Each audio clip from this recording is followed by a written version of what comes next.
Friends, હળદરમાં બસ આ એક powerful વસ્તુ ઉમેરીને જો ઉપયોગ કરી લીધો તો આગળના 10 વર્ષ સુધી ના તમારા ઘરમાં મચ્છર જોવા મળશે, ના ગરોળી જોવા મળશે અને ના ઉંદર જોવા મળશે. આ રેમેડી આ ત્રણેય ઉપર ખૂબ જ ઝડપથી અને પાવરફુલ રીતે કામ કરે છે. 100% વર્કિંગ અને 100% ઇફેક્ટિવ રેમેડી. એક એવી રેમેડી જે પારંપરિક રીતે જૂના જમાનાથી આજ સુધી ઉપયોગ થતી આવી છે અને આનો જ ઉપયોગ કરીને તમે તમારા ઘરમાંથી ભલે મચ્છર હોય, ચાહે ગરોળી હોય યા પછી ઉંદર હોય, આ ત્રણેયને ઘરમાંથી ભગાવવા માટે મજબૂર કરી શકો છો. આજના આ વિડીયોની અંદર હું તમને એવી પાવરફુલ રેમેડી વિશે જણાવીશ જેનો ઉપયોગ જો તમે એકવાર પણ કરી લેશો ને તો ના ક્યારેય ગરોળી જોવા મળશે, ના ક્યારેય ઉંદર નજર આવશે અને ના ક્યારેય મચ્છર ઘરમાં આવશે. બસ તમારે મેં બતાવેલ આ પાવરફુલ રીતે આ રેમેડીને તૈયાર કરવાની છે. અને જેટલા પણ એવા લોકો છે જેણે આ રેમેડીનો ઉપયોગ કર્યો છે એ ના પોતાના ઘરમાં ગરોળીથી પરેશાન છે, ના ઉંદરોથી. આ ત્રણેયથી તમને છુટકારો મળી જાય છે. કેવી રીતે આ પાવરફુલ રેમેડીને બનાવવાની છે, તમારે કેવી રીતે એનો ઉપયોગ કરવાનો છે, આ બધી વસ્તુ ડિટેલમાં હું તમને વિડીયોમાં જણાવીશ. તો વિડીયોને એકદમ ધ્યાનથી જોજો, કેમ કે રેમેડી ખૂબ જ પાવરફુલ છે અને ઉપયોગ કરેલી રીત છે. વર્ષોથી લોકો આનો ઉપયોગ કરતા આવ્યા છે. તો આજે હું તમને એ જ સિક્રેટ જણાવવાની છું કે કેવી રીતે તમે આનો ઉપયોગ કરીને આ ત્રણેય વસ્તુને ઘરેથી ભગાવી શકો છો. સૌથી પહેલાં આને તૈયાર કરવા માટે તમારે જે વસ્તુ જોઈશે એ તમારા કિચનમાં જ હાજર છે અને એ છે ફ્રેશ લીંબુ. એક તાજું અને ફ્રેશ લીંબુ લેવાનું છે. થોડું કાચું લીંબુ હોય તો તમે એનો ઉપયોગ કરી શકો છો, અથવા તો આ લીંબુ હોય જેમ કે પીળા પડી ગયેલા તો એ લીંબુ પણ તમે લઈ શકો છો.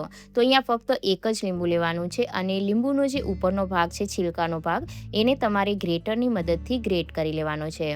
કારણ કે આની જે છાલ હોય છે એમાં ખાસ એવા કમ્પાઉન્ડ હોય છે જે તમારા ઘરમાંથી ચાહે મચ્છર હોય, ચાહે ગરોળી હોય કે પછી ઉંદર હોય, આ ત્રણેયને તરત ભગાવવાનું કામ કરે છે અને એ પણ એકદમ તેજીથી. તો આ રીતના લીંબુને આપણે ગ્રેટ કરી લઈશું એટલે એની જે છાલ છે એ આપણને આ રીતના વાટકીની અંદર મળી જશે. જો વધારે પ્રમાણમાં બનાવવા માંગતા હોય તો તમે અહીંયા 2 લીંબુની જે છાલ છે એ પણ ગ્રેટ કરી અને લઈ શકો છો, પણ અત્યારે હું એક જ વખત યુઝ કરવા માટે બનાવી રહી છું એટલા માટે મેં એક જ લીંબુ લીધું છે.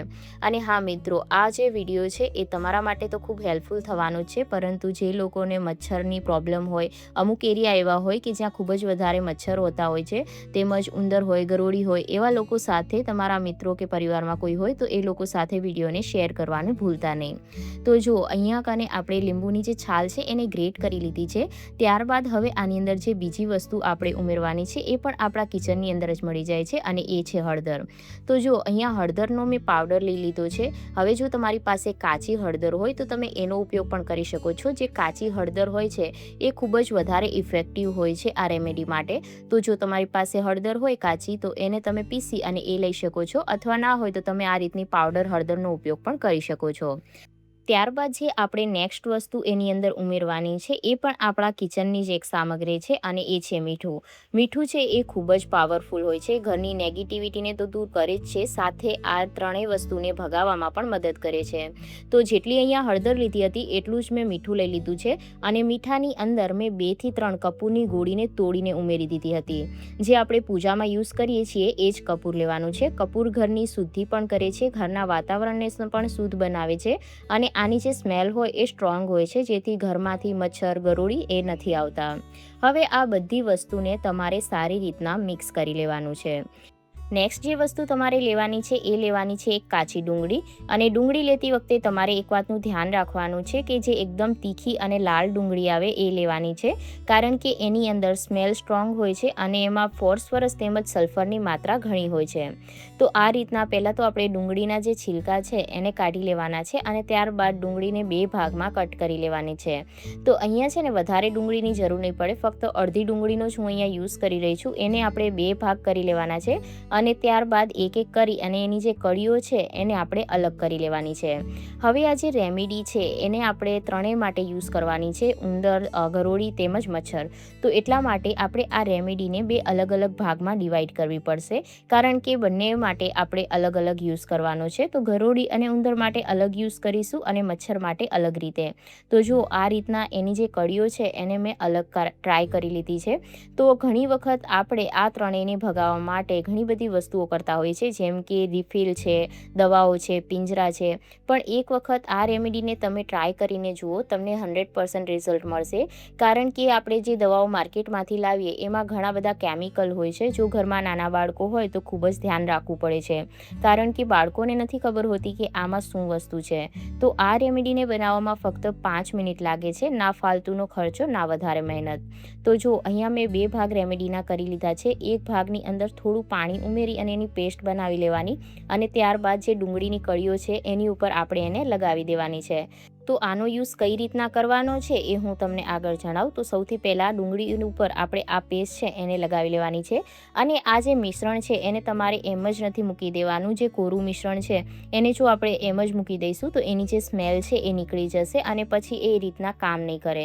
તો આ જે મિશ્રણ છે એને તમારે કોઈ પણ એરટાઇટ કન્ટેનરમાં ભરી અને રાખી દેવાનું, અને આ મહિના સુધી ખરાબ નથી થતું. એટલે જ્યારે પણ તમારે જરૂર હોય ત્યારે તમે આ મિશ્રણનો ઉપયોગ કરી શકો છો. તો આ રીતના ડુંગળી પર આપણે પેસ્ટ લગાવી દીધું છે. હવે જે કોરો પાવડર છે એનો આપણે યુઝ કઈ રીતના કરવાનો છે એ હું તમને જણાવું. તો એનો ઉપયોગ કરવા માટે આપણે શું કરવાનું છે, આપણે કોટન લઈ લેવાનું છે, એટલે કે આપણે રૂ લેવાનું છે, જે આપણે દીવાબત્તી કરવા માટે યુઝ કરતા હોઈએ. અને હાથની મદદથી આપણે આ રીતના ફેલાવી દેવાનું છે, અને ત્યારબાદ જે આ કોરું મિશ્રણ છે એને રૂની વચ્ચે ભરી દેવાનું છે. ત્યારબાદ આપણે જે રીતના દિવેટ બનાવીએ એ જ રીતના બનાવી અને આપણે એને વાળી લેવાનું છે. તો આનો જો ઉપયોગ તમે ઘરમાં એક વખત કરશો તો ઘરમાં ક્યારેય પણ મચ્છર નહીં આવે. તો જુઓ, આ બની અને તૈયાર થઈ ગયું છે, અને આ જે મિશ્રણ છે એને આપણે અલગ કાઢી લઈશું એરટાઇટ કન્ટેનરમાં ભરવા માટે.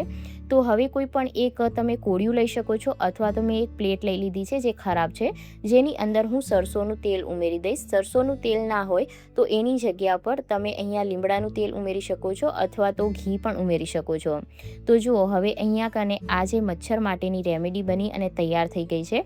હવે આને આપણે દિવાસળીની મદદથી સળગાવી લઈશું. આની અંદર જે આપણે મિશ્રણ ભર્યું છે એની સ્મેલ ખૂબ જ સ્ટ્રોંગ હોય છે, જેના કારણે ઘરની અંદર બિલકુલ મચ્છર નથી આવતા. તો હંમેશા તમારે આને એવી જગ્યા પર રાખવાની કે જે જગ્યા પર ઘરની અંદર મચ્છર વધારે આવતા હોય, જેમ કે ઘરના બારી દરવાજા હોય ત્યાંથી મચ્છર વધારે આવતા હોય છે, અને ખાસ કરીને સાંજના સમયે મચ્છર વધારે આવે છે. તો સાંજના સમયે તમારે આને મૂકવાનું છે. ફ્રેન્ડ્સ, તમે આ વિડીયો કયા ગામ કે કયા શહેરથી જોઈ રહ્યા છો એ પણ મને કોમેન્ટ કરીને જરૂરથી જણાવજો. તો અત્યારે હું તમને ખાલી બતાવવા માટે અહીંયા મૂકી રહી છું, પરંતુ તમારે સાંજના સમયે જ મૂકવાનું, જેથી મચ્છર ઘરમાં ના આવે. ત્યારબાદ જે આપણે ડુંગળીવાળી રેમેડી બનાવીને રાખી હતી એનો ઉપયોગ કઈ રીતે કરવાનો છે. તો જુઓ, હંમેશા ગરોળી છે, ઉંદર છે, રાતના સમયે કિચનની અંદર સૌથી વધારે આવતા હોય છે, કારણ કે ત્યાં તેમને ક્યાંકનું કંઈક ખાવા મળી જતું હોય છે.